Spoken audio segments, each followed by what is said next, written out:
It's May 7th here in Seoul, and I'm Kim Dami.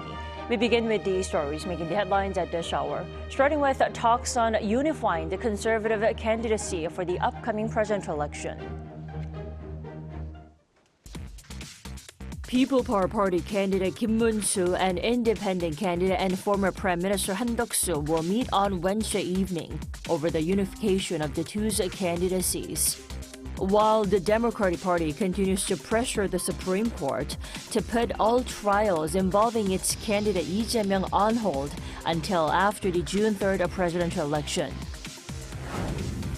A Czech court on Tuesday temporarily blocked the government from signing an $18 billion nuclear plant deal with South Korea until the courts handle a complaint from France's EDF, a losing bidder in the tender. The Czech Prime Minister expressed confidence in the government's selection process. The conclave to elect a new pope begins in Rome on Wednesday. The first vote will probably be taken on Wednesday afternoon, and 4 votes will be held each day until one candidate secures a 2/3 majority. Tensions are brewing within the conservative bloc over the unifying the candidacy between the People Power Party candidate Kim Moon-soo and former Prime Minister Han Duck-soo. Now, meanwhile, the Democratic Party is battling on legal and campaign fronts. Our Kim Do-yeon starts us off. The People Power Party presidential candidate Kim Moon-soo and independent candidate Han Duck-soo will meet one-on-one at 6 p.m. on Wednesday to discuss a possible merger. This comes as Kim abruptly halted his campaign after tensions escalated between him and the PPP leadership, as Kim wants to take time and lead the merger process while the PPP leadership says there's no time with official candidate registration coming up. Kim also accused the party leaders of trying to oust him as their presidential nominee. If this was the plan all along, I don't understand why we held 3 rounds of primaries. So as of now, I'm suspending all my activities as the party's candidate. I will be heading back to Seoul to seriously address the pressing issues that remain. This comes as the PPP is set to hold its 3rd floor-wide meeting on Wednesday, a 3rd straight day. In Tuesday's meeting, the party's interim leader Kwon Young-se called for a survey of the PPP's registered supporters on whether they support a merger. All this without notifying Kim, one of the reasons why Kim had halted his campaign. As for ex-Prime Minister Han, he said he's not once thought about the merger falling through. He said that would be a betrayal of the citizens as he faced the media earlier on Tuesday. In the afternoon, he met with another former Prime Minister and presidential candidate Lee Na-kyun. Lee, despite being from DP, is in the anti-Lee Jae-myung camp and could lock arms with Han in this election on the premise of amending the constitution. Meanwhile, the Democratic Party of Korea appears to be fighting on 2 fronts in the presidential election as Lee Jae-myung meets voters and the party works to pressure the Supreme Court to delay all trials involving presidential candidates until after the June 3rd election. Following the court's decision to overturn an appeals ruling in Lee's election law case, he is now set to appear for a retrial hearing on May 15. The DP accuses Chief Justice Cho Lee of political bias, speeding up the process and effectively convicting Lee despite the earlier acquittal. He was effectively the planner and executor of political interference, election meddling, and a targeted trial. This amounts to grounds for impeachment. As for the campaigning for Lee himself, he's set to visit Jeollabuk-do province and Chungcheongnam-do province on Wednesday. Kim Do-yeon, Arirang News. The final contract signing for the nuclear power plant deal between South Korea and the Czech Republic has been put on hold for now after a Czech court accepted an injunction request filed by a French energy company. Our Choi Soo-hyung has the details. Korea Hydro and Nuclear Power's plan to build 2 new nuclear reactors in Dukovany, Czech Republic has been halted at the final stage. On Tuesday local time, a Czech court issued an injunction preventing KHNP and a Czech power company from signing the final contract. The court's decision came after French energy company EDF, which has lost the bid, filed a lawsuit. South Korean delegation led by the industry minister An Dok-gun heard the news mid-flight to the Czech Republic for the planned contract signing on Wednesday. The delegation is now expected to return home without signing the deal. The court said that if the contract goes ahead now, EDF would lose the chance to win the deal later, even if it wins its lawsuit. EDF has claimed that the bidding process was unfair, KHNP's price was unrealistic, and that government subsidies gave Korea an unfair advantage. In April, the Czech Republic's Office for the Protection of Competition rejected EDF's complaint. On Wednesday, KHNP said in a statement that it respects the court's decision while saying the entire bidding process was legal, fair and transparent under the supervision of the Czech authorities. It also expressed deep regret over EDF's continued efforts to disrupt the results and said it would keep working with the Czech side to sign the final contract. Czech authorities said the bidding was fair and that they still see no problem with the final deal with KHNP. Czech's energy firm Seas Group is also considering an appeal against the court's latest decision. Last July, KHNP was selected as the preferred bidder, beating U.S.-based Westinghouse and France's EDF based on its competitive price and ability to meet construction deadlines. Arirang News. In a key phone call on Tuesday, Foreign Minister Cho and U.S. Secretary of State Marco Rubio reaffirmed their commitment to strengthening trade relations amid South Korea's uncertain political landscape. And Minister Cho stressed the importance of allowing ample time for trade negotiations, considering South Korea's presidential election, urging continued cooperation for mutually beneficial outcomes. Secretary Rubio reaffirmed America's unwavering commitment to extended deterrence and the strengthening of defense and economic ties under the Mutual Defense Treaty. With the 80th anniversary of Russia's Victory Day coming up later this week, North Korean leader Kim Jong-un will not make it to the celebrations, Russia has confirmed. Now instead, leaders from 29 countries, including China, will travel to Russia for the celebrations. Lee Seung-ja has more. The Kremlin says North Korean leader Kim Jong-un will not be attending Russia's celebration of Victory Day this week. According to reports from Moscow, Yuri Yushikov, the foreign policy advisor to President Putin, said that Pyongyang will instead be represented by its ambassador during the four-day celebrations. Yushikov also said that North Korean troops will also not take part in the annual military parade scheduled for Friday in Moscow's Red Square. Last week, Seoul spy agencies speculated that Kim would not travel to Russia for the Victory Day ceremonies, saying that there were no signs of security measures in preparation for a possible visit by the North's leader. Instead, the National Intelligence Service said other high-level officials could visit Moscow for the event. However, Chinese President Xi Jinping will be visiting Moscow for the 80th anniversary celebrations. According to the Kremlin on Sunday, Xi will be in Russia from Wednesday to Saturday to join the Russian president during these ceremonies. Russia's presidential office said the two leaders will sit down for talks during Xi's visit to discuss developing partnerships and strategic ties on issues on international and regional agendas. It added that government officials and ministers of both countries were expected to sign several bilateral agreements. Victory Day is a major holiday in Russia, commemorating the victory of the Soviet Union over Nazi Germany in 1945. There had been speculation that North Korean leader Kim Jong-un would attend the celebrations this year amid growing military ties between the two countries. Lee Seung-jae, Arirang News. The United Nations Security Council will hold a meeting on Wednesday local time to discuss North Korea's non-proliferation issues. The UN headquarters announced that the meeting will be held at the request of 7 member states, including South Korea, the U.S., and 5 other nations. It's expected to review North Korea's violation of UNSC resolutions and sanctions placed on the regime. The gathering also comes after the UN panel of experts on North Korea ended its term last year, with Russia, a permanent member of the UNSC, vetoing the extension of its term.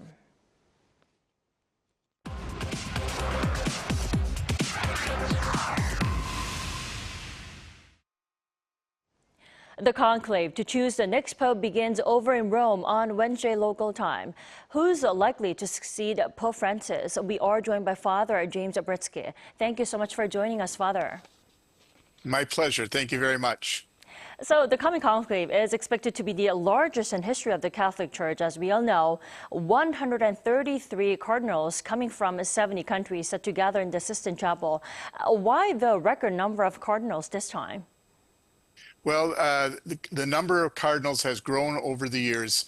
Pope Paul VI, who died in 1978, had established a kind of a quota, a top limit of 120. But every pope since then went beyond it when he was naming new cardinals. Usually the cardinals will then age out at 80, and we haven't had a conclave over 120 until this one, and we're going to have 133. Well, what's interesting about this whole conclave is that a new pope gets to choose a new name. Why the new name? Well, the new name is kind of initial. It indicates a break from maybe his past, and it indicates a little spin control over what he wants to do in the future. Sometimes it will honor someone that was important in his life or a favorite saint. And in the more distant past, you used to have the custom of taking the name of the Pope that made you a cardinal. So I have to ask, are any names off limits? I'm sure they can't be too creative with that, right? Yes. Oh, so one name that by custom would be off limits would be the name of Peter, because he was the first pope. And the idea of taking that name would be a lot of hubris. Other names, if you just think of problematic names. Like I don't think we'll have a pope taking the name of Martin because of Lutheranism, Martin Luther. That would seem to be, a bit dicey. And certainly you wouldn't take a notorious name like, you're not going to find a Pope Adolf. Right. But you could have any number of other names. So you really can't tell what the new pope's new name is going to be, right? Well, you can't tell. The betters will say possibilities would be John Paul III, Benedict XVII, those are two previous ones. Possibly a Pope Francis II, although I doubt that. Or maybe someone like John the 24th, because when I was a little kid, John the 23rd was a surprise candidate. He was very much loved. And so maybe you want to reclaim that kind of charisma, and you would name yourself John the 24th. Well, what kind of pope and leadership then do you think, Father, the world is in need of at the moment? Well, I think what the world needs is an improbable, if not an impossible pope. So you want someone that has charisma. So if you think of, for example, in Korea, you think of the late Cardinal Stephen Kim Soo-won. He was a man who was a great leader, very charismatic. If you could have a world leader like Kim Soo-won, that would be awesome. Then you want someone that's pastoral. You want someone that can be a good administrator. You want someone that knows how to run the Vatican bureaucracy. And you want someone that speaks clearly on doctrinal matters, but also sympathetically. And that's going to be very hard to roll all of those characteristics into any living human being. Well, I'm sure we have one out of the 133 cardinals to be the next pope. Father, then I know even the cardinals don't know who is going to be the next pope, but who will be the next pope? Who are the top candidates? So if you go on the news and you find, you get this news service or that news service, top 10 people, there will be some overlap among those, and then there will be different ones. So the overlap, the ones that are on most lists would be the current Secretary of State, Cardinal Parolin, who is Italian. Others are Cardinal Pizzaballa, who is Italian, but is the Archbishop of Jerusalem. Cardinal Zuppi, who is the Archbishop of Bologna. Those are on pretty much every list. Then we also have on many lists Cardinal Chito Tagle from the Philippines. So he would be the first Asian Pope. And then maybe a couple of Africans are on the list and a couple of Europeans. A sort of center-right candidate would be Cardinal Peter Erdo from Hungary. Well, it took 2 days to elect Pope Francis back in 2013. Let's see how long it takes this time. Thank you, Father, so much for joining us this morning. We appreciate it. My pleasure. Thank you.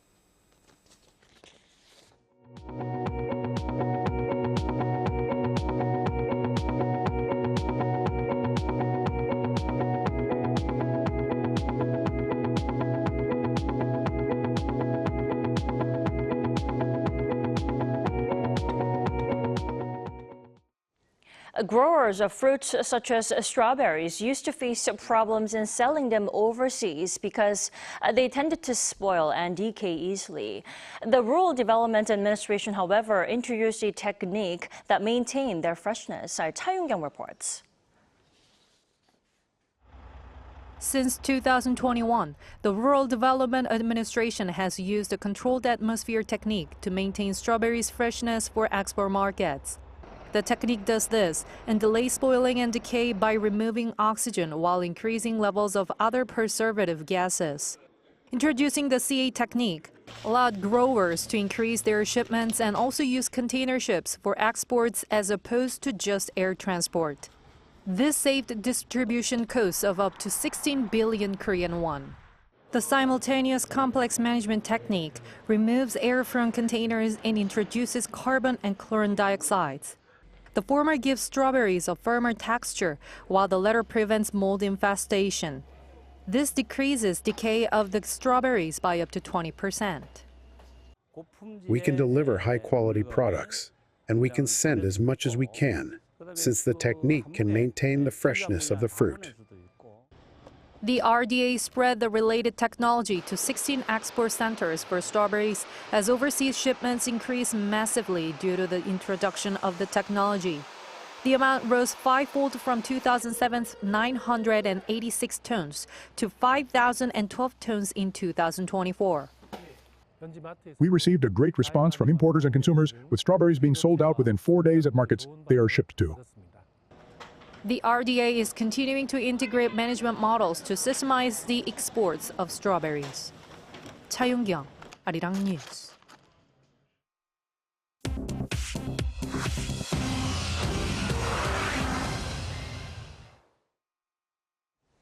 Now, let's take a look at some stories from around the world with our Choi Ji-hee. Good morning, Ji-hee. Good morning, Tammy. So, Ji-hee, let's begin with the ongoing tensions between India and Pakistan. Now, India has conducted missile attacks against Pakistan. Could you give us the details? Sure. In retaliation for a recent attack by militants in Kashmir, India conducted missile strikes on 9 sites within Pakistan. On Tuesday local time, the Indian Armed Forces initiated Operation Sindoor, targeting 9 locations in Pakistan and Pakistan-administered Kashmir. The strikes were aimed at terrorist infrastructure linked to the April 22nd Pahalgam attack, which India attributes to Pakistan-based militants. The Indian government described the operation as focused, measured, and non-escalatory in nature, with no Pakistani military facilities targeted. Pakistan reported that the missile strikes resulted in the deaths of at least 8 civilians and injured dozens of others. Pakistan's Prime Minister Shehbaz Sharif condemned the attacks as a shameful and cowardly attack and promised to respond with force. Pakistani security and government sources have also claimed that at least 5 Indian Air Force aircraft have been shot down. The region remains on high alert, with both nations' militaries mobilized and diplomatic ties further strained. Moving to the Middle East, Israel has launched airstrikes on Yemen's capital, Sana'a, targeting multiple sites, including the main airport, in retaliation for a recent missile attack by Houthi rebels near Tel Aviv's Ben Gurion airport on Sunday. On Tuesday local time, Israeli warplanes conducted a series of airstrikes on Houthi-controlled areas in Yemen. The Israel Defense Forces reported that the operation fully disabled Sana'a International Airport. The strike also targeted power stations and a concrete factory, believed to be used for military purposes. The airstrikes were a direct response to a ballistic missile launched by the Iranian-backed Houthi group, which landed near Israel's Ben Gurion airport on May 4th, the first time a Houthi missile had reached the vicinity of Israel's main international airport. The Israeli strikes resulted in at least 3 deaths and 35 others wounded.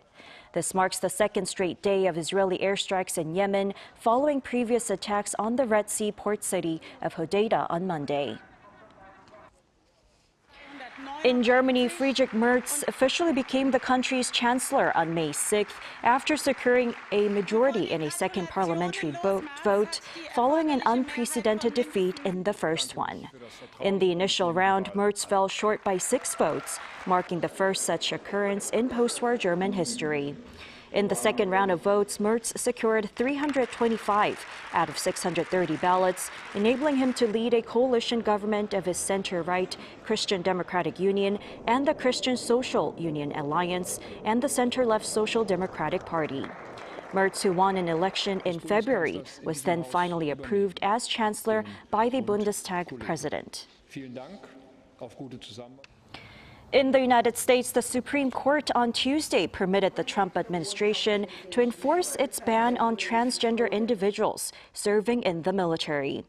The 6-3 decision, issued without a detailed explanation, lifted a lower court injunction that had blocked the policy that allowed the Department of Defense to discharge current transgender service members and deny enlistment to new applicants. This stems from President Donald Trump's executive order issued in January, asserting that gender identity differing from biological sex undermined military cohesion.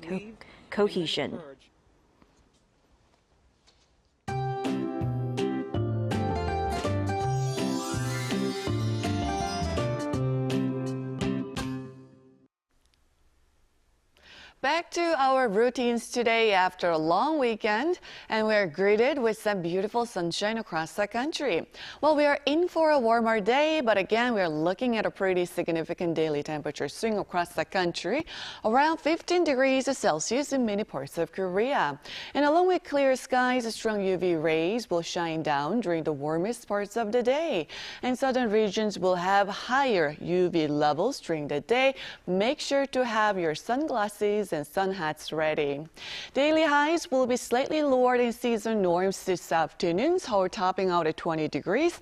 Chuncheon, Daejeon will be warmer at 22 degrees. And we can look forward to clean air quality nationwide. And tomorrow, Parents' Day, will bring even warmer temperatures under mostly sunny skies. However, get ready for a change on Friday. We are expecting rain across the country. It could be quite lively in the southern regions with strong winds and thunder. Rain could linger through Saturday morning in central parts of Korea.